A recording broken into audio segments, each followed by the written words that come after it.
क्या अमित किट्टो और वंदना जी के परिवार की वजह से आज उनके पिताजी या उनके ससुर जी इस हालत में पहुंच गए कि बात उनकी ज़िंदगी पे आ गई है। वो ज़िंदगी और मौत की जंग लड़ रहे हैं और चीज़ें इनके हाथों से निकलती हुई नज़र आ रही हैं या निकलती जा रही हैं जिस हिसाब से ये सिचुएशन बता रहे हैं। अगर ये लोग टाइम पे ध्यान दे देते, टाइम पे उनका ट्रीटमेंट करा देते तो आज वो इस हालत से नहीं गुजर रहे होते। उसके ज़िम्मेदार सिर्फ अमित किट्टो और वंदना जी हैं और कोई नहीं है।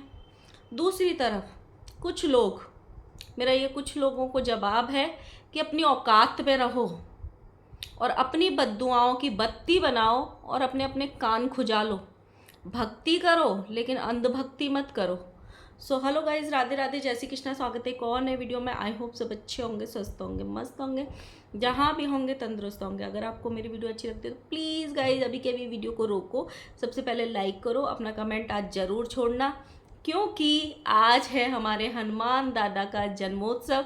तो आप सबको हनुमान जी की जन्म दिवस की बहुत बहुत बहुत शुभकामनाएं। बहुत सारे लोग मंदिर हो आए होंगे, बहुत सारे लोग शाम को जाएंगे। यहाँ हैदराबाद में इतने सारे हनुमान जी के मंदिर हैं, हर मंदिर में आज शाम को भंडारा होता है, बहुत अच्छे से फूलों से सजता है। तो आज शाम को हम लोग भी निकलने वाले हैं दर्शन करने के लिए। और जिन लोगों ने सब्सक्राइब नहीं किया हुआ है please please please guys channel को सब्सक्राइब कर लेना। कल ना मैंने एक वीडियो बनाई थी, वो भी इसलिए बनाई थी कि मुझे कुछ लोगों के कमेंट्स आ रहे थे और मुझे डीएम भी आ रहे थे कि आप इस पे बना दो, आप एक वीडियो तो बनाओ, क्योंकि उनकी छोटी बहू ट्रोल हो रही है। हालांकि मैंने वो अगर कमेंट कर सकते हैं तो ज़रूर करना, मैंने उनको डीएम में रिप्लाई भी किया था कि अब मैं उस पर वीडियो नहीं बनाती हूँ। सेकेंड थिंग, फिर मैंने जो वीडियो बनाई थी किसी को ट्रोल नहीं किया था, किसी को कुछ उल्टा नहीं बोला था, जस्ट मैंने अपनी ऑडियंस को ये समझाने की कोशिश करी थी कि वो प्लान के तहत होता है, उनका सब कुछ प्लान तरीके से होता है, एक दूसरे को टारगेट करना और फिर सारा ठिकरा ऑडियंस पे डाल देना कि भाई तुम लोगों की वजह से हमारे घर में कलेश हो रहा है। जबकि एक छत के नीचे रह के डेली ऐसे कलेश पॉसिबल ही नहीं है कि एक दूसरे को लोग टॉन्ट मारें, एक दूसरे को लोग गालियां पड़वाएं, ये नहीं होता है। वो उनकी स्क्रिप्ट बन गई है और पैसा कमाने का जरिया बन गया है। शाम को मैंने एक कम्युनिटी डाली थी कि मेरे घर में छिपकली आ गई, कहो तो वीडियो बना के दिखाऊं। मैं अपने दूसरे चैनल पे अब कई बार ऐसे वीडियोस अपने घर के या बैठ के बात करने के डाल देती हूँ। अभी मैंने अपने बेटे के बर्थडे का भी डाला था, तो वहाँ पे ना एक दो अंधभक्त आ गए। मतलब उनको ऐसे लगता है क्योंकि उन्होंने अपना देवता, अपना भगवान सिर्फ एक ही परिवार को मान रखा है या एक ही इंसान को मान रखा है, तो उन अंधभक्तों को ऐसे लगता है कि दुनिया में जो भी कोई बात करता है सिर्फ और सिर्फ उनके आका की बात करता है और दुनिया में कोई बचा ही नहीं है। क्योंकि किसी और के घर में सांप निकल आया, किसी और के घर में बिच्छू निकल आया, तो जो भी लोग अब आगे ये थंबनेल या वीडियो बनाएंगे ना कि हमारे घर में भी सांप निकल आया, हमारे घर में ये हो गया, हमारे घर में कातर निकल आई, इट मीन्स उनके आका को कॉपी करेंगे वो लोग। भक्ति करो, अंधभक्ति नहीं करो। तो मेरी उस पोस्ट पे उन्होंने ये बोला है कि अब तो चुप हो जा, बद्दुआएं मत ले। तो अपनी बद्दुआओं की ना बत्ती बना लो और अपने अपने कान में डाल लो उनको, क्योंकि तुम्हारा जो आका है ना वो दुनिया का इकलौता इंसान नहीं है जिसको दुनिया कॉपी करेगी, और उसमें कॉपी करने लायक कुछ है नहीं अब, और मैं उस पर रिएक्शन देती नहीं हूँ। तो अपनी अंधभक्ति ना अपने पास रखो। बहुत सारे लोग ना जो आदिवासी लोग होते हैं, जैसे मैं अभी एग्जांपल दूँ तो रंगीला फैमिली है, विजय रिया फैमिली है, उन्होंने बहुत पहले वीडियोस बनाई थी क्योंकि वो ऐसे इलाके में रहते थे जहाँ पे हाथी आ जाते थे। तो क्या यही हाथी, सूखे हाथी उनके घर में घुस जाते थे? क्योंकि कुछ अंधभक्तों के आका तो अपने आप को हाथी समझते हैं, तो यही सूखे हाथी उनके घर में घुस जाते थे। तो उनको जा जाके भी कमेंट करके आओ उनके वीडियोस पे कि भाई तुम लोग हाथी मत लिखो, हाथी तो हमारा आका है। भाई दुनिया के घरों में और कुछ हो नहीं सकता। मतलब तुम लोगों के घरों में अगर कॉकरोच आ जाएं तो तुम बोलते होंगे कि भाई हमारे आका की तरह हमारे घर में कॉकरोच आ गए, क्योंकि किसी और के घर में कॉकरोच आए थे ना। मतलब कोई कुछ भी कर ले, मुझे ऐसे लगा वो कमेंट देख के या उन लोगों की बात देख के कि ये लोग रोटी भी खाना ना अपने आका को देख के सीखे होंगे। पहले तो ये लोग रोटी भी नहीं खाते होंगे, इनके आका ने इनको रोटी क्या होती है, चावल क्या होते हैं, दाल क्या होता है वो बताया होगा कि देखो रोटी होती है, इसको खाने का सामान होता है, हम खाते हैं, इसीलिए मेरे भक्तों अब आप भी खा सकते हो। दुनिया में वो इकलौता इंसान नहीं है, और भी ब्लॉगर हैं जिनको लोग फॉलो कर सकते हैं, और भी इन्फ्लुएंसर्स हैं जिनसे कुछ सीख सकते हैं। तो ये अपनी जो अंधभक्ति है ना, जैसे बोलते हो ना, तुम लोग उस पर रिएक्शन मत दो, अगर तुमको अच्छा नहीं लगता तुम लोग उस पर रिएक्शन मत दो। सेम वैसे ही कुछ अंधभक्तों के लिए है ये, अपने अपने कमेंट अपने जेब में रखा करो, यहाँ पे आके कमेंट मत किया करो, और तुम्हारी बद्दुआएं उनको लगेंगी जिनको लगती होंगी। समझ में आई? तो यहाँ पे ज्ञान देने से ज़्यादा वो ज्ञान तुम खुद पे अपना लो, क्योंकि तुम उनको उस हिसाब से फॉलो करते हो कि उनकी साड़ी तुमको साड़ी वो लगती है, उनके बाद कोई उस साड़ी को पहनेगा तो दुनिया उनको फॉलो करेगी। भाई एक कपड़े के हज़ारों पीस बनते हैं, हज़ारों डिजाइन, सेम डिजाइन के कपड़े होते हैं, हज़ारों पीस बनते हैं जो सेम टाइप के होते हैं, लेकिन उनके आका ने पहन लिया दुनिया सेम करेगी। मत करो। मेरा चैनल है, मैं अपने चैनल पे कुछ भी करूं उससे मुझे कोई मतलब नहीं है। मैंने एक बार अपनी ऑडियंस को, कल मैंने जो वीडियो डाली उसमें भी मेरी ऑडियंस ने कई सारे कमेंट, मतलब मोस्टली लोगों ने कमेंट किए थे कि आप उस पर वीडियो मत बनाओ, हमें उनको नहीं देखना है, हम अब उनको देखना छोड़ चुके हैं। तो मैं क्यों बनाऊंगी? तुम अंधभक्तों के लिए वीडियो बनाऊंगी क्या? थोड़ा सा ना दिमाग लगाओ, अपने दिमाग को इतना छोटा मत करो कि वहीं जाके अटक के रह जाए। आगे बढ़ो थोड़ा सा, एक आका से दूसरे लोगों को भी देखना स्टार्ट करो, हर चीज को वहीं मत जोड़ो। मेरे घर में सांप नहीं निकला था, छिपकली आई थी। हर दूसरे घर में छिपकली रहती होगी इस टाइम पे, कहो तो दिखा दूँ? लोगों कमेंट कर देना भाई गाइस, किस किस के घर में छिपकली आ जाती है रोज शाम को? गर्मियाँ हो रही हैं, हर घर में दिखेगी अब, तो कमेंट कर देना। तो अंधभक्ति करो, तुम करो, हम नहीं करेंगे, ठीक है? सो गाइस, अब आ जाते हैं मेन वीडियो पे जो मैं बनाने वाली थी अमित किट्टो पे, जो अब उनके परिवार में चल रहा है। बिल्कुल भी अच्छा नहीं चल रहा है, देख के बिल्कुल भी अच्छा नहीं लग रहा है। उनके पिताजी की सिचुएशन दिन पे दिन ख़राब होती जा रही है, उनकी बेटी भी मिलने आ गई हैं वहाँ पे।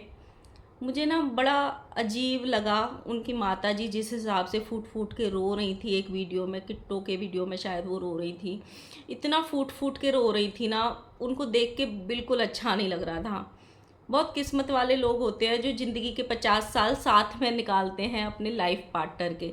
आजकल टाइम वैसा हो गया है कि ज़िंदगी का कोई भरोसा नहीं है, तो उनका बॉन्ड ना नज़र आता है, अंकल आंटी का बॉन्ड नज़र आता है। वो पूरी ज़िंदगी उन्होंने एक दूसरे के साथ निकाली है, एक दूसरे को छोड़ के कभी रहे नहीं होंगे। तो वो जिस हिसाब से रो रही है ना, अभी उनकी भी तबीयत ऐसे लग रहा है कि वो बिल्कुल ठीक नहीं है। ऐसा ना हो अंकल के चक्कर में आंटी भी बीमार पड़ने लग जाए, उनका फेस एकदम उतर गया है। अमित के चेहरे पे भी अभी टेंशन आने लगी है, और जो अंकल हैं जो बीमार हैं उनका तो ऑलरेडी बहुत ज़्यादा वज़न भी गिरता जा रहा है दिन पे दिन, क्योंकि उनको देख के वो लग रहा है। कल मैंने एक ब्लॉग देखा था जहाँ पे ये लोग बता रहे थे कि छुट्टी होने वाली थी बट हुई नहीं, क्योंकि सिचुएशन ज़्यादा ख़राब होती जा रही है, चीज़ें हाथ से निकलती जा रही हैं, जो कि बिल्कुल भी अच्छे सिम्टम्स नहीं है, अच्छे साइंस नहीं है। तो वो लोग बता रहे थे कि उनका लिवर मतलब ऑलरेडी बहुत ख़राब हो चुका है, काम नहीं कर रहा है, किडनी पे भी इफेक्ट आ चुका है, किडनी भी डैमेज होना मतलब हो चुकी हैं और होना स्टार्ट हो चुकी हैं। तो ये चीज़ें ना इतनी बढ़ गई है कि समझ में नहीं आ रहा है। मैंने एक वीडियो देखा था अमित भैया का, जिसमें वो ये बोल रहे थे कि मुझे बहुत गिल्ट महसूस हो रहा है कि मेरे यहाँ आने के बाद में ये सारी चीज़ें एकदम से घट गई। एटलीस्ट वो गांव में रह रहे थे तो सही तो रह रहे थे, ऐसी चीज़ें नहीं थी कि वो इस तरीके से बेड पे लेटे हों या इतनी तबीयत ख़राब हो, वहाँ पे चल रहे थे, दवाइयों पे चल रहे थे, बट ऐसी सिचुएशन नहीं थी। कभी कभी ऐसे होता है, जिन लोगों के साथ नहीं होती हैं देखो वो ज्ञान देंगे, जिनके साथ में अचानक से चीज़ें हो जाती हैं वो बहुत प्रैक्टिकल हो जाते हैं कि एक दिन में भी चीज़ें हो जाती हैं। इंसान कुछ भी कर ले पता नहीं चलता है, और जब पता चलता है तो पैरों के नीचे से ज़मीन खिसक जाती है। ऐसे तो है नहीं कि वो बिल्कुल ही अकेले रह रहे थे, ठीक है, एक भाई के साथ में तो वो रह रहे थे, एक बेटे के साथ में रह रहे थे, उसकी बीवी के साथ में रह रहे थे। ऐसे नहीं था कि वो अंकल आंटी बिल्कुल अकेले रह रहे हैं और उनके 3 बेटे तीनों अलग अलग जगह पे रह रहे थे, एक बेटा उनके साथ में था। बहुत बार ऐसा होता है कि बच्चे बोलते हैं माँ बाप ध्यान नहीं देते, ठीक है, इन्होंने ध्यान नहीं दिया या ये अपने नाचने गाने में मग्न थे, पार्टी में मग्न थे, जैसे इनको वीडियो कमेंट आ रहे हैं, बट अभी वो वाली बातें करने का या ट्रोल करने का उनको टाइम नहीं है, क्योंकि सच में उनके हालत अभी वैसी नहीं है। बट उसमें ना मेरे को एक चीज़ ज़रूर लगी, अगर ये मेरा वीडियो उन तक पहुँचेगा तो कभी भी ना सिर्फ एक डॉक्टर या एक हॉस्पिटल पे नहीं रुकना चाहिए। अगर आप फर्स्ट टाइम कोई बीमारी डिटेक्ट हुई है या फर्स्ट टाइम किसी बीमारी का आप सामना कर रहे हो, हमेशा 2 या 3 हॉस्पिटल के ओपिनियन लेने चाहिए। ज़रूर 2 या 3 डॉक्टर से मिलना चाहिए, 2 या 3 जगह रिपोर्ट्स करानी चाहिए। एक हॉस्पिटल, ये मेरा अपना है कि मुझे समझ में नहीं आता, क्योंकि आजकल ना बहुत सारी चीज़ें चल रही हैं, बहुत सारे स्कैम चल रहे हैं, चाहे वो हॉस्पिटल्स के स्कैम हो, चाहे वो किसी भी चीज़ के स्कैम हो, इसीलिए मुझे चीज़ें समझ में नहीं आती हैं। मेरे घर में खुद 8 डॉक्टर हैं, मतलब मेरे ताऊ जी के सारे बच्चे डॉक्टर हैं, और बहुत अच्छे वाले डॉक्टर है। कोई ब्रेन का डॉक्टर है, कोई एनेस्थीसिया का डॉक्टर है, कोई एमएस है, सर्जन है, बहुत अच्छे अच्छे डॉक्टर्स हैं। जब मेरी मम्मी को कैंसर का पता चला, तभी भी हमने 4 या 5 डॉक्टर से पता किया था। हमने पहले आगरा दिखाया, उसके बाद जयपुर के एसएमएस हॉस्पिटल में दिखाया, फोर्टिस में दिखाया, मैक्स में दिखाया, या एक और हॉस्पिटल में दिखाया। जब हम 4 या 5 जगह हमने सेम टेस्ट कराया, सेम रिपोर्ट आई, तब हमको बिलीव हुआ कि हाँ ये चीज़ है। तो सेम वैसे ही ना, कभी कभी ऐसा होता है, इंसान को बाद में ये चीज़ रियलाइज़ होती है कि शायद हम दूसरी जगह दिखा लेते एक बार। अभी का मैं एक केस बताती हूँ। इसी यूट्यूब पे एक वो थी लेडी जो अभी नहीं आती हैं, उनके छोटे से बच्चे को दिल में छेद बता दिया था। छोटे से बच्चे को दिल में छेद बता दिया था, और इतना माहौल ख़राब, 3 या 4 साल का उनका बेटा था, इतना माहौल ख़राब, इतना माहौल ख़राब जिसकी कोई लिमिट नहीं थी। वो लोग पैसे भी जमा करा दिए, हॉस्पिटल में ऑपरेशन कराने की तैयारी हो गई, पर पता नहीं कैसे उनके इन-लॉज इस बात पे अड़ गए थे कि चलो हम दूसरे हॉस्पिटल में भी एक बार चेकअप कराते हैं और टेस्टिंग कराते हैं, तब हम ऑपरेशन कराएंगे। जब उन्होंने दूसरे हॉस्पिटल में चेकअप कराए, तो वहाँ पे बोला डॉक्टर्स ने कि कोई छेद नहीं है, जस्ट उसको निमोनिया हुआ है, वो निमोनिया बढ़ गया था। तो बहुत बार ना आप इस स्कैम के भी शिकार हो जाते हो। तो ठीक है, जो सिचुएशन वो है, उससे पहले एक और हॉस्पिटल की सलाह ले लेनी चाहिए, या वो रिपोर्ट्स किसी दूसरे हॉस्पिटल में ज़रूर एक बार चेक करानी चाहिए, या दोबारा टेस्ट ज़रूर कराने चाहिए। तो वही है, भगवान करे वो अंकल जल्दी ठीक हो जाए। और जो भी लोग ये बोल रहे हैं कि देखो इनकी वजह से ये हो गया, उनकी वजह से ये हो गया, ये लोग पहले नहीं गए, ठीक है, देखो कभी कभी चीज़ें लेट समझ में आती हैं, और जो वक्त निकल चुका होता है उसको कोई भी वापस नहीं ला सकता है, कोई भी नहीं। अभी जो सिचुएशन सामने है, तुमको उसको ही सामना करना है, और जो जिस हिसाब से वो चीज़ें बता रहे हैं अभी, वो बिल्कुल ठीक नहीं लग रही हैं। उनके चेहरे पे भी अब चीज़ें नज़र में आने लगी हैं, जैसे उनके बड़े भाई बहुत टेंस दिखाई देते हैं वीडियोज़ में, अभी आंटी बहुत जिस हिसाब से वो फुट फुट के रो रही हैं, तो ये मतलब ऐसा लग रहा है कि चीज़ें इनके हाथ से निकल रही हैं। भगवान करे जल्दी वो ठीक हो जाए और एकदम सही हो के अपने घर में वापस आ जाए, क्योंकि देखो हॉस्पिटल जाना आसान है, लेकिन हर कोई अच्छे से वहाँ से वापस नहीं आता है। तो सब प्रे करो, इस टाइम ट्रोलिंग का टाइम नहीं है। हाँ, हालांकि हाँ, वो वाली बात सही है कि अत की वीडियोस अभी इन लोगों को नहीं बनानी चाहिए। जिस हिसाब से ये गाने लगा लगा के वीडियोस बनाते हैं, समटाइम्स वो अच्छा नहीं लगता है। हर कोई इंसान उस सिचुएशन से नहीं निकला होता है, या नॉर्मल जो लोग होते हैं उनके लिए ये चीज़ें नॉर्मल नहीं होती हैं कि हम कोई बीमार पड़ा है और हम वीडियो बनाएं और फिर उन पे गाने लगा के वीडियो सोशल मीडिया पे डालें। बहुत सारे लोग इस चीज़ को समझ सकते हैं कि उनका ये रोजी रोटी है, इससे उनको पैसा अर्न होता है, तब वो कामों में लगाते हैं। लेकिन बहुत सारे लोग जो इस चीज़ पे, इस प्लेटफॉर्म पे या इस तरीके से पैसा अर्न नहीं करते हैं, उनको नहीं पता होता है। ठीक है, आप ब्लॉगिंग करो, ब्लॉगिंग में अपडेट दो, लेकिन जो रील्स आते हैं ना हर चीज़ के, वो कहीं ना कहीं ऑडियंस को नहीं पच रहे हैं, इसीलिए ऑडियंस इतना गाली दे रही है या ट्रोल कर रही है या भला बुरा बोल रही है या जो भी है। लेकिन जो चीज़ें हो चुकी हैं उनको कोई वापस नहीं ला सकता। अभी जो चीज़ें चल रही हैं उन पे काम करना ज़रूरी है। तो वही है, चीज़ें जल्दी सही हो जाएं, बहुत अच्छी बात है। क्योंकि माँ बाप जब जाते हैं ना भाई, बहुत बहुत अलग लेवल का वो दिन होता है और बहुत अलग लेवल का वो दुख होता है, और उस कमी को ज़िंदगी में कोई पूरा नहीं कर सकता। ना पैसा, ना धन, ना दौलत, ना कोई खुशी, कोई पूरा नहीं कर सकता। तो वही है, चीज़ें जब तक वो अपने पास रहते हैं हमें उतनी समझ नहीं आती हैं चीज़ें। जब इंसान चला जाता है तब उस इंसान की कीमत नज़र आती है कि वो क्या था हमारी ज़िंदगी में और वो क्या अहमियत रखता था। तो अभी है, जो भी उनकी ऑडियंस है, अभी उनको स्ट्रांगली सपोर्ट करो कि भाई ठीक हो जाएंगे। अभी ट्रोलिंग का ये टाइम नहीं है, क्योंकि सिचुएशन सच में देख के ख़राब ही लग रही है। और जिस हिसाब से वो लोग अपनी ऑडियंस को बता नहीं पा रहे हैं, कहीं ना कहीं वो इसीलिए नहीं बता रहे क्योंकि उनको अपनी ट्रोलिंग का डर है कि हम अगर ये बताएंगे खुल के कि इनको ये प्रॉब्लम है, तो कहीं ना कहीं ये हमारी ही ट्रोलिंग होगी, हमें ही लोग ट्रोल करेंगे कि तुम्हारी वजह से ये हुआ, तुम्हारी वजह से ये हुआ, तुमने ध्यान नहीं दिया।